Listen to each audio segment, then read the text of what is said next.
यो चाहिँ नि अहिले हामी चाहिँ नि यहाँ के भन्छ भाइ यो गाउँको नाम मनोकामना बयले कृष्टिको माथि डाँडा। यहाँबाट यस्तोरी हामी चाहिँ नि घुम्दै आएको। अहिले चाहिँ नि हामी यहाँ आइपुग्यौँ। अब छोटेपाटन तल झर्नेवाला छौँ।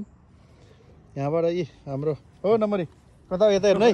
ल यी नम्बरीहरू इन्डियाबाट आउनुभएको। ल बाबा नमस्कार, स्वागत छ हजुरलाई पोखरामा। उहाँबाट घुम्दै घुम्दै आज चाहिँ नि यहाँ आइपुग्यो। यो एरिया चाहिँ नि कुम्दीकोट शिव टेम्पल, अरू त्यहाँबाट तल यो चाहिँ नि शान्ति स्तूप, अरू यो तल चाहिँ नि तपाईँले देख्न सक्नुहुनेछ। यो तल चाहिँ नि यो एरिया चाहिँ नि छोटेपाटन। यहाँबाट यता लागेपछि अब यो एरिया तपाईँले यहाँ देख्न सक्नुहुनेछ। यो चाहिँ नि पुरानो एयरपोर्ट।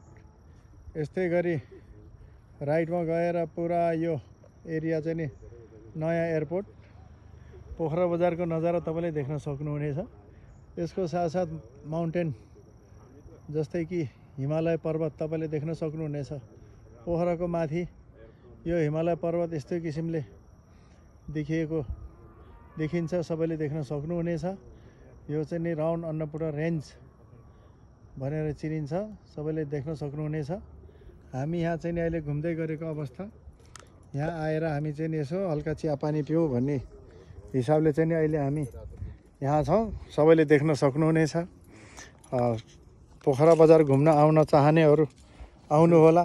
र हाम्रो यहाँ बाबा, यहाँ नम्बरी, हामी चाहिँ नि टक्कै यहाँ एकसाथ बसेर ठक्कै यहाँ हामीले हेर्दैछौँ, पोखरा हेर्दैछौँ।